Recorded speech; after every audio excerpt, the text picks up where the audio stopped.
welcome back to the Buck Junkies Podcast. Here we are right after opening dove season. What y'all think? That's just another day on the calendar. Another day on the calendar. I'm excited.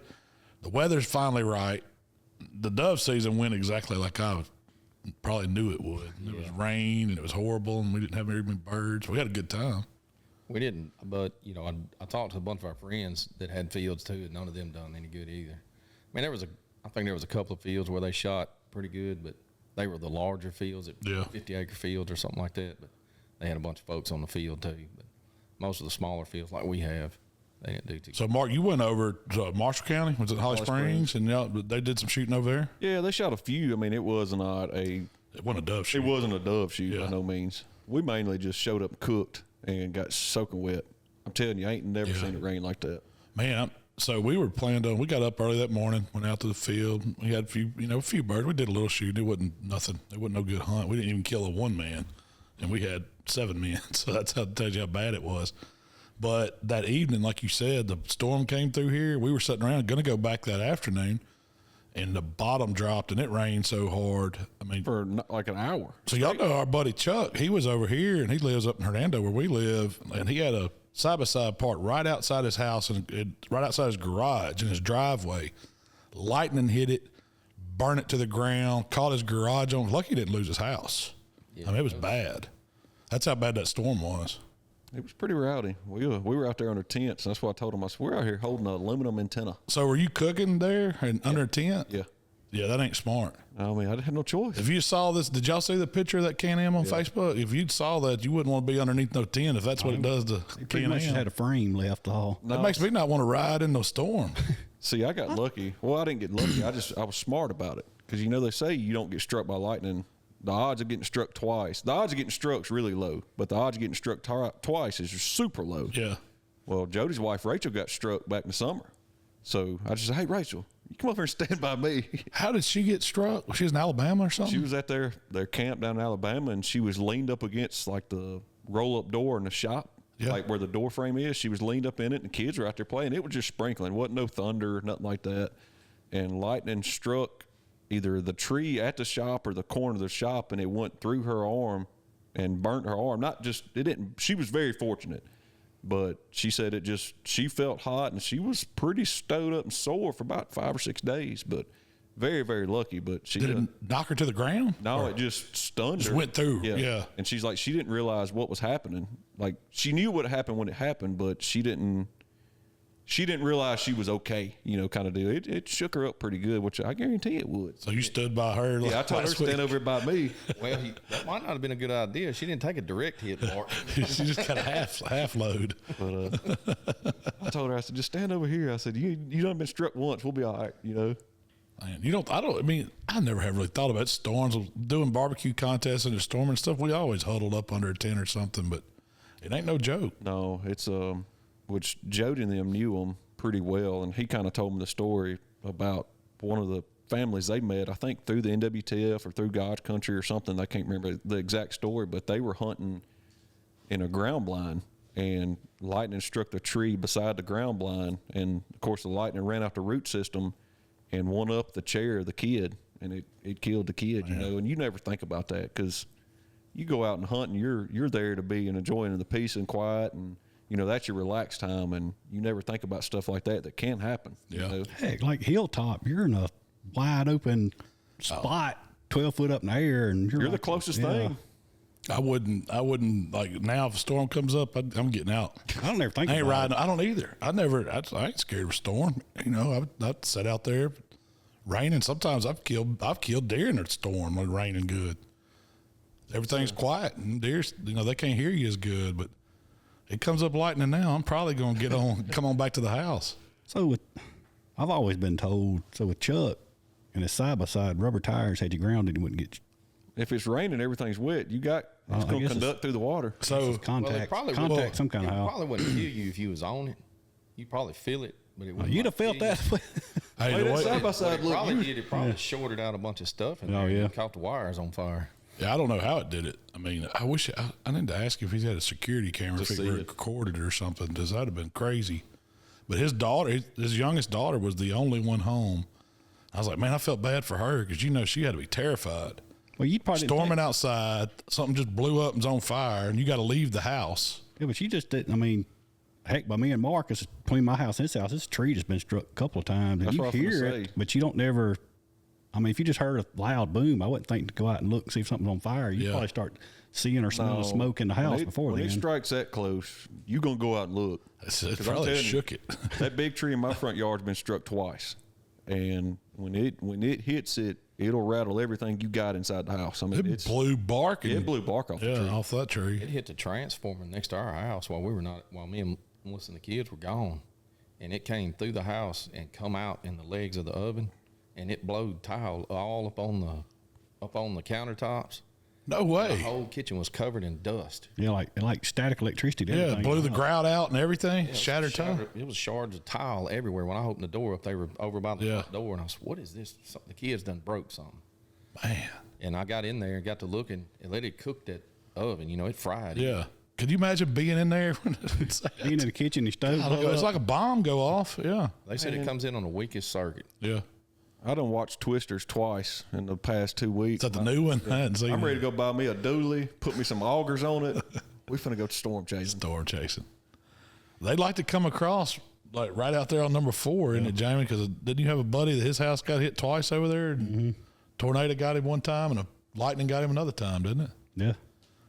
It's just there's something about the way storms break across the Mississippi River and come across the bluff and up the delta there. I had a friend of mine tell a story this weekend. He got hit by something else. It wasn't lightning. Yeah. They're out there dove hunting, and anyways, he said they was having a pretty good shoot, you know, and he said somebody winged up this bird. He said it was a pheasant. He said, and this thing starts flying at him. He's got the gun. Pheasant. Yeah. He said he's got the gun out, like fixing to shoot, and it's flying like head high at him. He's like, I figured it was going to die.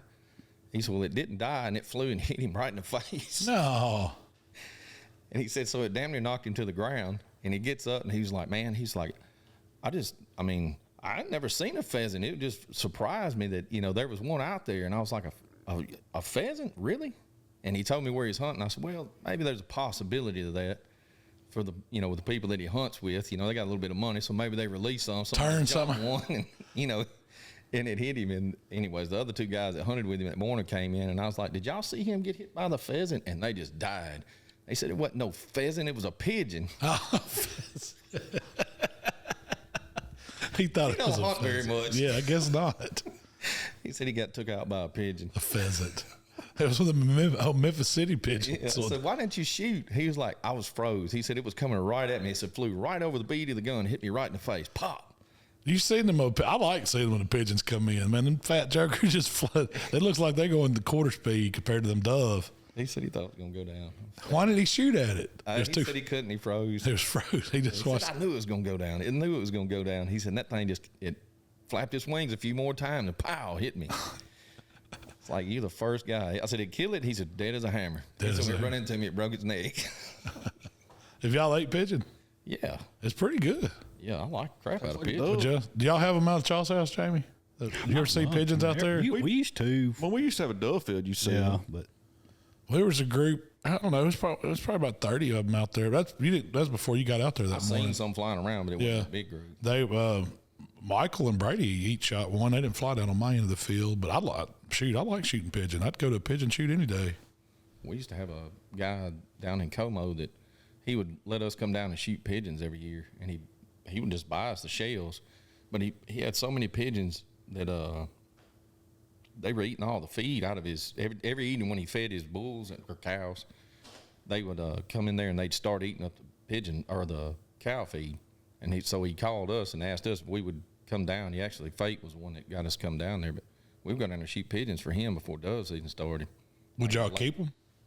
Nah, I mean, we kept some of them, but not all, not as many as we were killing. Is there a season that y'all know for? I don't know. There's a season for think pigeon. it Is Not it? on pigeons. You can shoot them whenever you want to. I think it's actually considered like an invasive deal, like especially around some of these cities. Because Yeah. I know a bunch of people have like government contracts, like in cities that take pellet rifles. And, Yeah. you know, Well, they crap all over everything. I mean, I know I've heard people like if you got a grain bin or a barn or something where you're keeping a lot of stuff, Yeah. they'll have trouble with them. Yeah. But I don't know where these come from. I guess they're I mean, they don't seem like they're city. We're far enough away. Surely they ain't flying that far. No, these just don't eating. They just farm like a pigeons? bird. Yeah. They know where the fields are at. Yeah. So they'd have shot back at you if they come from Memphis. So That's right. You don't want to mess with them pigeons. I wouldn't eat one of them nasty things. Man, Ain't no. telling what they've been eating. Yeah. Whatever's out there at the dump. Yeah. Probably. All over the dump. Yeah. well, what'd y'all cook? Anything? good? Man, yeah, I made a big pot of gumbo, and it was really good. It was just a chicken and sausage gumbo, but I made. Let's see, I cooked a beef tenderloin one night. I did an overnight pork butt. You know, we had that for lunch. I cooked breakfast that morning of Dove opener. We got through hunting. I came back, whipped up some gravy and biscuits and all that good stuff, and that's about it. Well, we ate good. We ate real good. What was you talking about in other podcasts about? Was it ESPN saying they didn't like gravy or something? Where was? Oh yeah, it was on one of the sports talk shows I listened to in the mornings. Yeah, they don't like gravy. They just don't They're know. out of towners. That's what I said. I can't get down with that. How can you not like gravy? And They like sauce, like steak sauce and stuff like that's a that. gravy. I mean, A1 ain't no good gravy. It might be good on a roll, a little ranch mixed with That's it, but it what, ain't no like- gravy. If you think about it, 99% of all your pastas, anything you make of fat and a flour is a gravy. It's a gravy. Yeah, no joke. You basically making a roux for it. Yeah. But Alfredo sauce, any kind of Cajun dish. Yeah. You know, you make a roux technically, first. Gumbo. I made a roux from a technically- gumbo. yeah. That's a gravy. Huh. But I don't know. Yeah, I don't know what's wrong with somebody. I don't trust you if you don't like gravy. They just use that old They bag sausage specify, gravy. like what they Brown gravy, white gravy is the only time they were talking about on this show I was listening to. And They don't like either one of them. They say it doesn't go on turkey. It doesn't go on biscuits. It didn't go on potatoes. Oh, it's on potatoes now. So yeah, do you eat white gravy on potatoes or brown gravy? Both. Really? Brown's I'm a better brown than on that, potatoes. I like white on like biscuits or country fried steak or country fried chicken or something like that. A rabbit or squirrel or whatever. So, but I don't think we brown truly on potatoes. have white and brown gravy. Like, we kind of make a tan gravy every time. tan. You know, we kind of get the best of both Yeah. worlds. I made a white milk gravy. That's how I'd like to do it. But So what do you call a white gravy? milk. yeah, But Milk gravy. if you put beef stock in it, I don't put milk then. So that's how I make a brown gravy. I just use flour, oil, like a fat of some kind. It could be rendered or drippings or whatever, and then beef broth, and that makes a brown gravy. see, But if you add milk to it, it's going to turn it tan, and that's really a milk gravy. See, I still add, even if we're doing like a beef gravy, I still do milk. You still put milk, so you make a combo. Yeah, it's like you split it. Yeah, ain't nothing wrong with it. It's good. Like you make good gravy. Like when I do, like if you tell me let's make a gravy, like I'll make the same recipe regardless, and then whatever it's going to be for, You flavor it. flavor it that way. So you just add the beef stock at the end. You know, just thin it down a little Yeah. bit with the beef stock, or chicken broth if it's for turkey, or Yeah. anything like that. Yeah, I don't put like turkey gravy. I don't put milk in it. Oh man, I do. Do you? I just use broth. I mean, I can see it being good. I only put the milk in the Breakfast gravy. bechamel or the Yeah, it's white basically yeah. That's what it is, really. It's a bechamel sauce flavored up. And add sausage to it.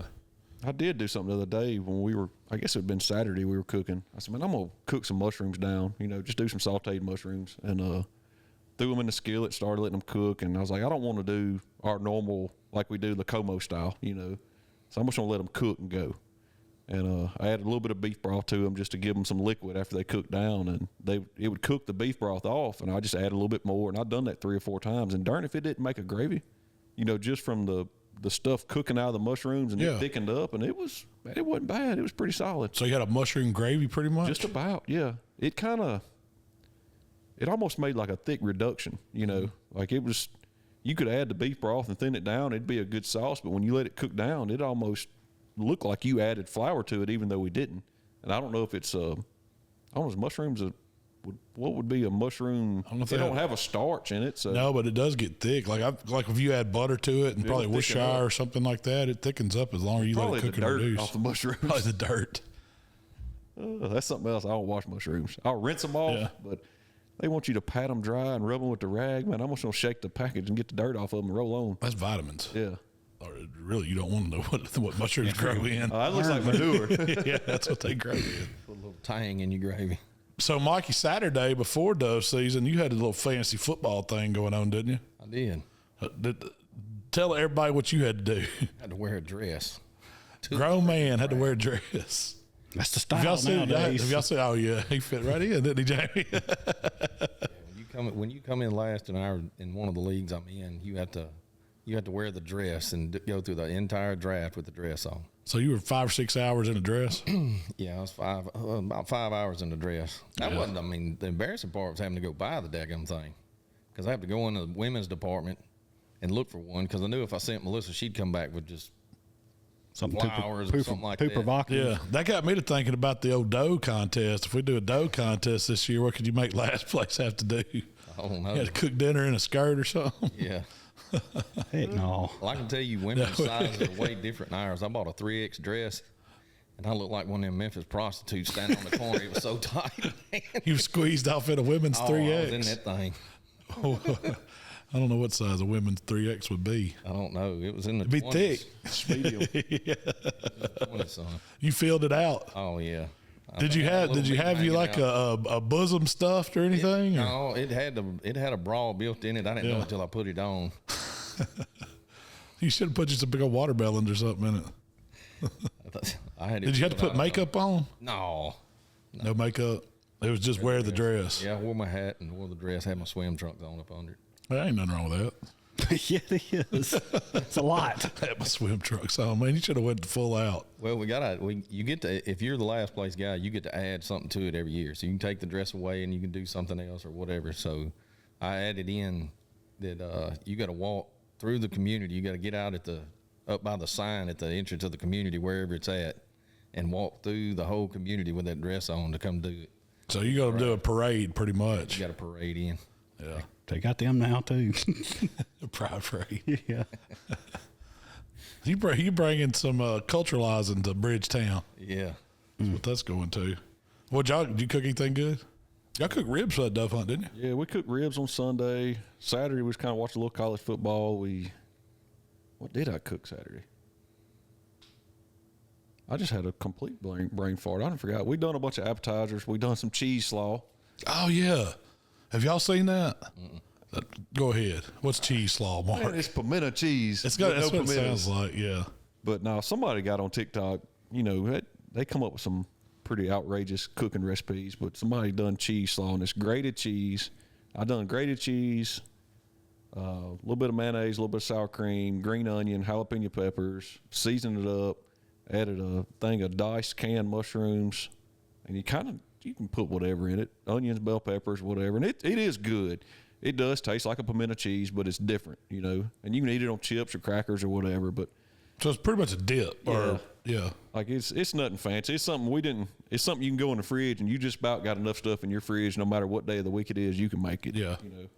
Does it get creamy like pimento cheese, or is Not it that thick It's and more creamy, so no. you don't put as much, so it looks like I didn't it'll put look like coleslaw, but it's not. it looks just like coleslaw. Yeah. It's kind of creepy when you look at it. I want to try it. Sounds good. We done that. We done a charcuterie board. Man, I took the bread cheese, cooked it in a cast iron skillet, and drizzled some hot honey over it. And man, you eat it on some like toasted crostinis. It was real good. Stuff. And then I guess for dinner, we did have.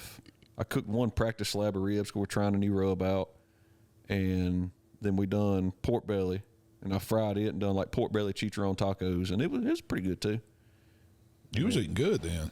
Just a hodgepodge of just whatever. It was a very good mix of things. But we had that dove hunt down in Holly Springs. I cooked ribs for them, and I think we done some Chubb's bologna and some baked beans and green beans. It was a whole mess of stuff on the smoker, but we just cooked and hang out. I didn't even take a gun or nothing. Just put some rubber boots on and got soaking wet and enjoyed it. You had to go pick up birds. No. The field was a good ways from where we were cooking. It's about 300 yards from where we were cooking, but I didn't hear no bunch of shooting. Yeah. There was a pretty good bit of shooting around here, but it wasn't. I didn't get no big reports of people killing just a ton of birds. I think they're about like us. There was few and far between. They was probably shooting Tweety birds and woodpeckers and everything flew. Pigeons. I did get to shoot a new gun. Wasn't mine. Jody, he wasn't paid a little penny for a Brown and A5 Sweet 16, and I see why they call them Sweet 16s because it's smooth. Yeah.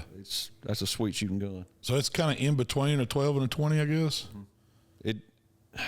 The shell looks weird because you can look at a 20 gauge; they're always yellow, and 12 gauge is usually black or. I guess there is. They're all color now. Yeah. 16 used to always be blue, I think. Maybe. Like those Rios, they're always blue. I think the ones he had was red. They were 1 ounce load, and it was a smooth shooting gun, man. It was super, super nice. Do you see? I don't see very many people shooting. I don't think I've ever seen one. Do y'all see many people shooting those? I can't afford to shoot. It's a collector. It's just a collector gun. I think he said he paid for a case of just normal 1 ounce load, Dove load, like number 7, 7.5. I think it was $240 a case for just regular shells. Not nothing crazy, you know. You know, we didn't mention it last week, but that tax holiday was last weekend. That's when he went 31st. Is that when he got it? Yeah. He went to some little gun shop in Corinth, had it there ready to go, and he said, man, they were super good to deal with, and went out there and Corinth, was that Second Amendment down there, I think? It's right on 72 highway. It's a new gun shop. I don't think it was Second Amendment he went to. There's a couple places that sells guns there. There's an old shop where I bought a 12 gauge. It was an old Remington. I don't even know what model it is, but it was I couldn't pass it up. It was like $150. It was like one of them. Looked like something you get at Sears and Roebuck. I just thought it was cool because it was an old auto, and I got it in the gun case. But do you find some deals over there? The guy that the husband and wife that own the property we're at, he's a pretty good gun collector, and he brought in original 16 gauge A5 Belgian made. Man, and it was in very, very good shape. That's several $1,000 gun. It looked good. And then he had a what was the sought after Remington? It was 1100 or 1187? 1100, wasn't it? 1100.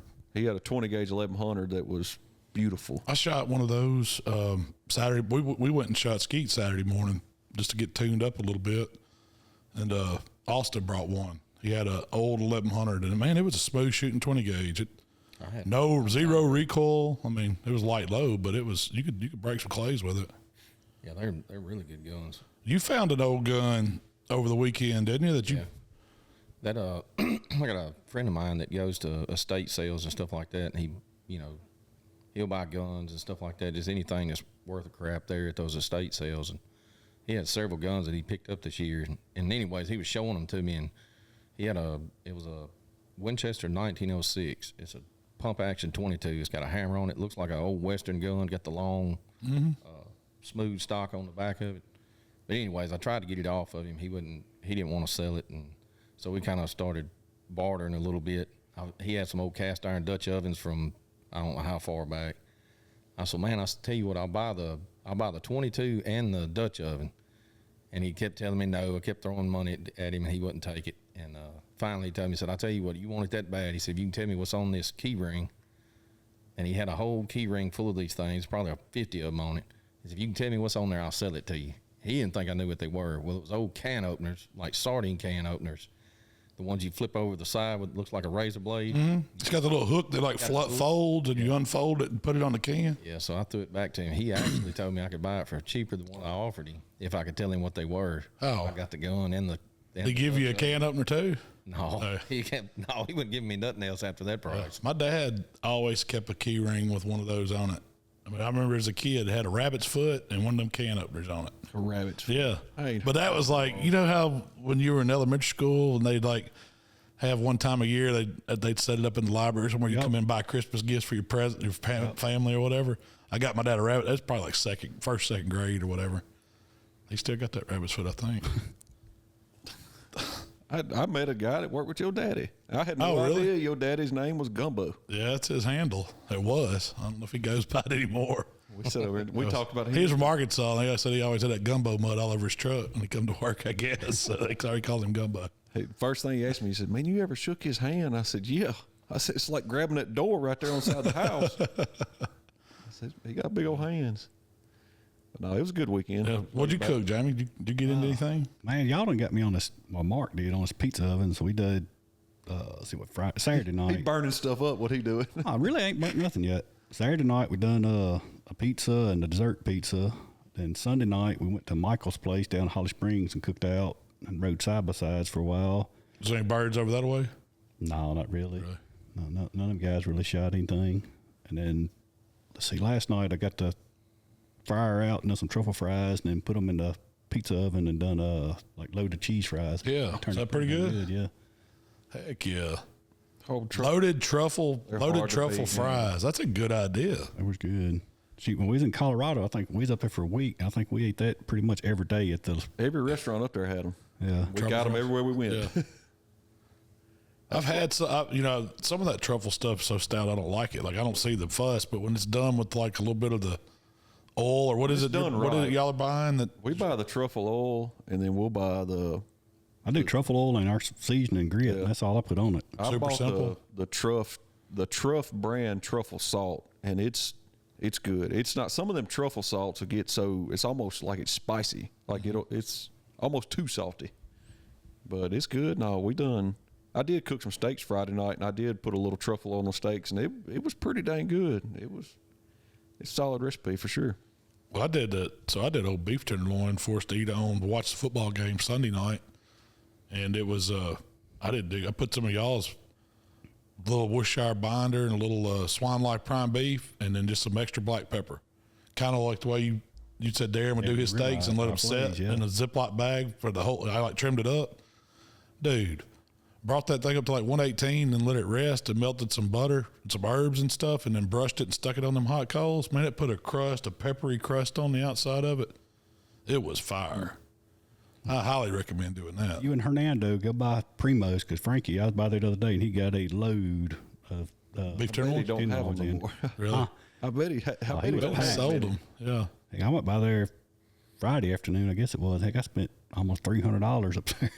I got us an idea to try on another beef loin when you get one, or we'll get one together and do it. Is guy trimmed it down to just the center cut loin. He took a rolling pin and he rolled that loin out flat, long ways, so it looked like a big old long flat iron. And Yeah. he grilled it hot and fast. I mean, it was done in like 6 minutes. Just seared it, so you're able to sear it just like a steak, but you have all the texture of that fillet. And he slices it on a bias just like you would a flat iron. It looked pretty dang good. Like it was. So he put like plastic wrap over it and then rolled it. Like rolled it out and it kind of smushed it out and made it Yeah. to where it was oval, and it wasn't about an inch thick that way. And then he just seared it real quick right over coals and then sliced it. Dude, it looked so good. So that's a good thing for us to try during deer season. Got to cook quicker. Yeah, We could cook like it on 6 the open minutes. fire out here on the fire pit. It looked Cook it looked right good. on it. That would be really, really good. Because that's the thing is like when you leave them whole, it's hard to get a good char on the outside because Yeah. you'll end up getting that gray meat and overcook it. And he rolled it out and like I say, it looked like a big old flat iron. But Basically, I made two sides. Yeah. Instead of having to deal with it round. Yeah. but it looked good. We'll have to definitely give it a try. And you don't have to reverse sear it at that point. He's just straight searing it. Grill it. Yeah. I could get It down with can't be that. bad. No, but I wonder if you could like take a pork loin. It'd be cheaper to practice on one of those, where you could just flatten it out like that. Shoot. I've never thought about that, but I could see like you could butterfly it almost, or like jelly roll it out to where whatever thickness you wanted. Just take your knife and cut down it, and then roll it, open it up. Then you could sear it that way and slice it too. I may have to get that for tonight. Get me to thinking. Something different. But what anything else good since doves That were was- out there?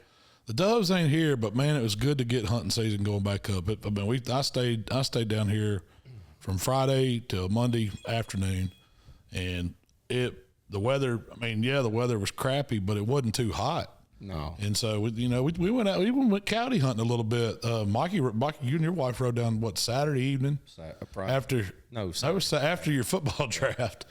You need to get away from all that. Need to Take do that some dress man off, get to the country, and do some man stuff. But we slipped out there with the Fox Pro, and that was really the first time I'd ever messed with it. And we had one of those bog pods. Yeah. We need another one of those. Didn't y'all say where to get where to get another one? Yeah, we can get another one. We need some of those, and we need to get that thermal on another gun, because with one gun it's kind of tough. And because we ended up, we set so on the far hay bale on the dove fields where we were at, because we knew we had the best ground to cover, and we put the speaker down on one end, and we probably backed off. How far do you think it was, Mikey? 150 yards, and just kind of parked behind another one. And then Mikey got out and set the bog pod up with the thermal. And I don't know, we were playing a jackrabbit. No, actually we kind of did a sequence. it was a female howl. Yeah, she howled, and then it was the pups. Then the pups getting up, and then you go to a rabbit. Yeah, then you go to a rabbit distress, and so this whole thing takes about 15 minutes. Well, no sooner than we did the howl, and then the pups kick up. You could hear coyotes going back over on the other side of the pond. They were back north of us.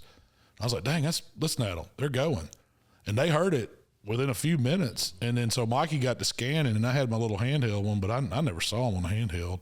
But you saw one come out, and before you knew it, it had done got on us. Like, well, he was coming from that hilltop stand, so he was coming through all that goat weed and grass. So he was coming over the hills like this, so he would disappear, and then I'd see his head pop back up, and you'd see him bouncing, and he would disappear again.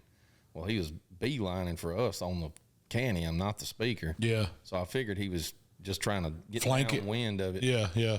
And anyways, by the time I seen him like really good, he done popped up. He was 50 yards from us, and I knew we were. He made us and was gone. Yeah, it was quick, but I didn't know if it'd work or not. But man, those things flat worked for somebody not knowing what they're doing and get one to come to you pretty much immediately. We wasn't out there 20 minutes before it. Yeah, we saw one. Yeah, probably wasn't even that long. We didn't stay. I mean, we pretty much figured we blew it up after that because I mean, we had the kids with us, and we wasn't trying to be loud, but you know how it is. And you got a couple kids with you and two side by sides. We were just something to do, but we definitely got to figure that out because it'd be pretty fun if you got the right setup. And that's why I was asking you, Jamie, a way to rig up a screen in the side by side because those thermals you connect them to an app and it'll shoot it back to where you can see. Because that's one thing. If you're sitting out there and you don't have something to see with, you're just sitting in the dark. And you need a way to see what the scope's looking at. But what would help with that was because these thermals, when you look at them, or it does me, it disorients you real bad. Yeah, you can't get on the scope and look through there and then back off and try to turn around in the black dark. Yeah, you can't see anything. So what I was thinking, if you could figure out a way to rig up like a mount, a screen, and we could Bluetooth it, you don't have to look through the scope. You can watch on the screen and scan. Yeah, pretty much like we did out in Texas Hog. Yeah, same deal. Like how he had it to the TV. Yeah, it would be the same deal. Well, see, then if you had the headsets and yeah, you're out there in the field on the Monarch or there, and somebody else is on the gun, you can communicate and be like, "Hey, spin around. He's over there on the other side." That's right. That's right. So you'd have spotters and you'd have shooters. And you really need to set up for 2 guns, 2 thermals, and then a couple handhelds and a screen and headsets. You pretty much ready. And then you got to do you ever installed the green light bar? No. That they had on. So we're about 20,000 in right now. Yeah. We're about 20,000 in. 20. Then we need to do side by side. We just need a whole night hunting set up, Jamie. Go ahead and spec that up for us. See what it's going to cost us to get into. I got to order some foothold traps here pretty quick. I got to get some more of those rolling. And Game Warden told me that there's people paying $85 a live coyote if you can catch one. Really? They're doing some kind of training these fox dogs or something with them. There used to be a high-fence place South Mississippi that people would go. Is it? I think he said this is over in Oxford. He thought where they'll actually pay you to. If you can, I guess you got to get them over to them.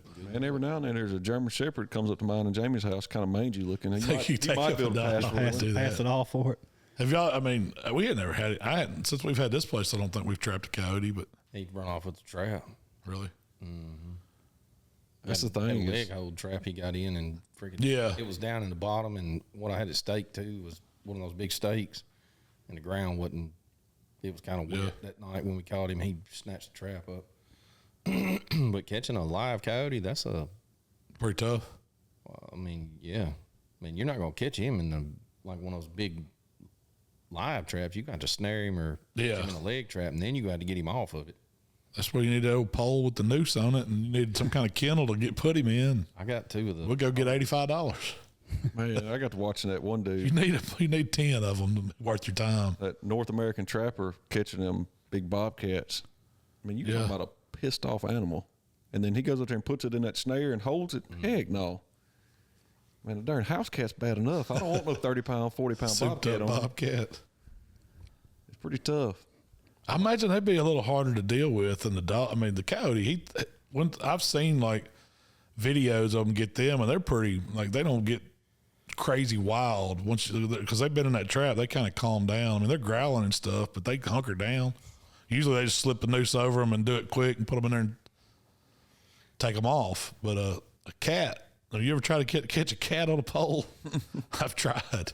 It ain't easy. Man, I messed up back when I was in high school. We used to always hang out at my cousin's house and my aunt, and they had a couple cats in the house. And I always seen where they talk about, tying an empty Coke can to a cat's tail. They go crazy. So you tried it? I was like, man, they won't do all that. And so I had some like twine that you would wrap a Christmas present in. I tied it to an empty can.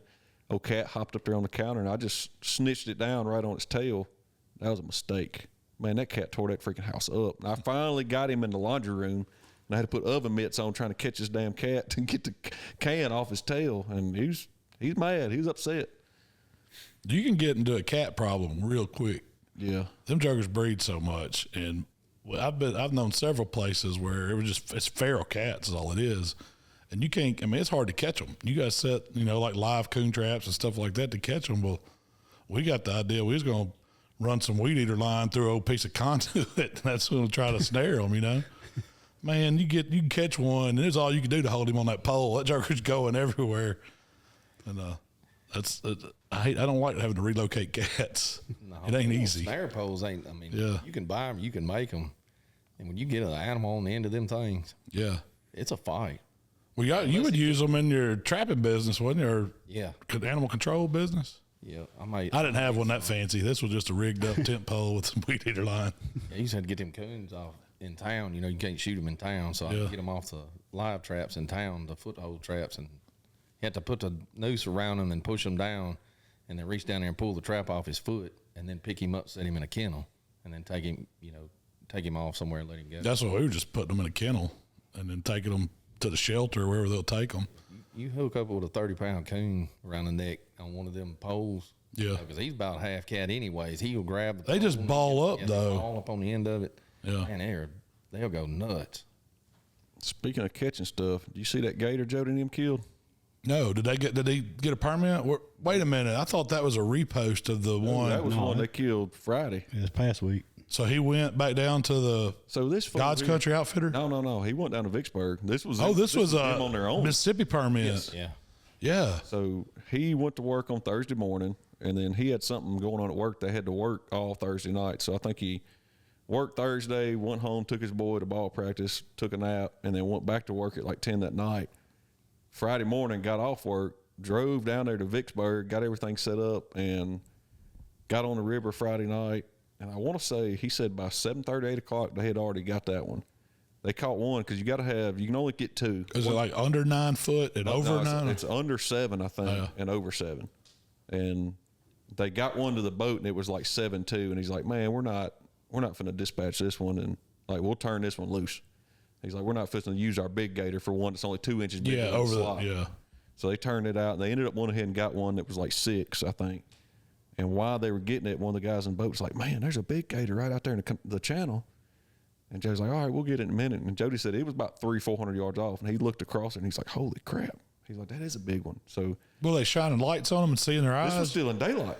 Oh, they're doing it daytime? This was still daylight. Yeah. This was still early. And he said they ended up, they went and got on him, got some hooks in him, and then finally got him up to the boat. And then the guy that actually had the tags is the one that, got to harvest the gator. Yeah. But I think it was 11.5 is how big that gator was. That's a big gator. And they wasn't in a big boat. Like Jody just borrowed a little old John boat, and it was. So how does it work? You put in for a permit, and if you get pulled, you can just take people with you? You can go out there. Whoever can go. Yeah, without having a license or. But there's got to have a fishing license, I guess. They can hook and catch the gator. The man with the tags has to kill it. Kill it and bring it in the boat. And it's his gator, basically. It's technically his gator. Yeah. But you can't shoot it until you get a rope on it, right? Like you got to hook it. You can't shoot it, period, until you get it to the boat and tape its mouth or something like that. And you either got to have a bang stick or a shotgun. You can't shoot it with a 22 or nothing that you can shoot with range. So it ain't like the alligator hunting show, TV show. But Swamp Folks, where they just shoot them with the 17 HMR across the water. I think they left. They were back at the boat or back at the truck right at dark. And drove all the way back up here, dressed the gator out, and he said he finally got home in his driveway at 4 o'clock Saturday morning. So it was a long day. But where were they on? Like the Pearl River? That I don't know. south of Vicksburg, outside of Vicksburg somewhere. I don't know. That's probably That's a good little haul. He was 3 or 4 hours down there then. He said it was a good time though. The guys they went with, none of them's ever been. Jody was the only one that's kind of ever been, so he was kind of helping them, and So he knows what to do. he knows enough. So if we put in for permits, he can put us on a Gator probably. Yeah, Let's What he all said put in down next there, year. It's unreal. But I think it goes by like you have to pick what region or area you want to get the permit for. You get a region. Yeah, you get your regions in your draw. They tell you where you're going to be able to go. You don't get to pick. That's how most of them tags work. Is it's. I'm sure they have landowners, or if it's government land or whatever it is. Yeah. So they break it off into different areas, and when you get those tags, that's your hunting area. What's the closest area for us? Is like Washington down there or something around Greenville? I don't know what would be the closest. Most people I see in the Vicksburg area. Well, I know they do the Pearl River big time. That's why I said that. But I think there's some in the reservoir too, out there Ross Burnett's somewhere. got 'em. Who does? Ross Burnett. Yeah, Down in the Pearl Basin area. Yeah. That's where the Pearl runs through. I think it runs in and out. But he said it was couldn't go any better type of gator hunt. So how big was the one that his wife got in Florida? She had him beat by 2 inches. So around the same size, and that was a monster. Yeah, this was When you get over 10, 11 foot, that's a big that's animal. a big freaking dinosaur. Man. Yeah. And that's How long was it? Did he 11.5. 11. But that was the total length. 11.5. Yeah. They Man, that's nearly as long as the boat. they had They had to put it in the boat, or they drag it back to the I mean, paint. it don't matter. I don't think it matters on there. They put it. I mean, some of them, if it ain't a big enough boat, you ain't gonna get it over in there. No, you just had to haul it on the side. They just sitting on it and everything. Would you said- do it? Yeah. He said think I they got would. up there and got the gator to the boat, and it was an older guy with them. And he said, "Man," he said, "You sure about this?" And he said, "Yeah." He said, "Gator done tired out," and he's like, "What do we got to do?" He said, "Well, we got to tape his mouth shut." And he's like, "You still alive?" And he's like, "No." And Jody said he reached down and he grabbed his mouth and held it, and the other guy taped it up real quick. And So the way I understand it is you got to get hooks in them. Got And it. usually they get multiple hooks. So it's really fishing for it at first.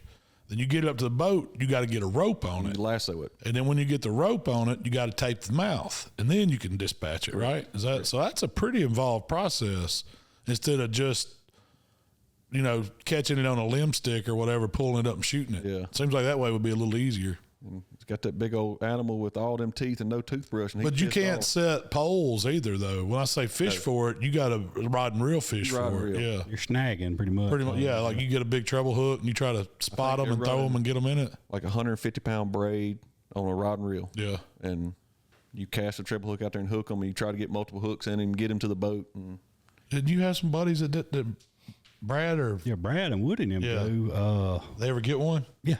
They I think this first year they hadn't been in a while. And that's why I was just looking at a buddy of mine. I think one they got a 6 foot and a 9'3". Yeah. Got the other day. Jody said, "You're either going to love it or hate it." He said, "When you go the first time, you're either going to be hooked or you're going to be ready to get back to the truck. One of the two. Yeah. There ain't no, it's a pretty good time. You're either going to fall in love with it or you're going to be done with it." There's a lot of people up here doing it now. Yeah, several people I know go over here. Paul and Cannon lives it. They got a little over a 9 footer and a couple of smaller ones this weekend too. We'll definitely have to. I mean, that's the thing is you don't even have to be in the same boat with the tag holder. You just got to be, I think it's within 200 yards of the boat that has the tag. So can you try to catch one on your? You can go in multiple boats. And then the guy with the tag just has to come over and then finish the job. Correct.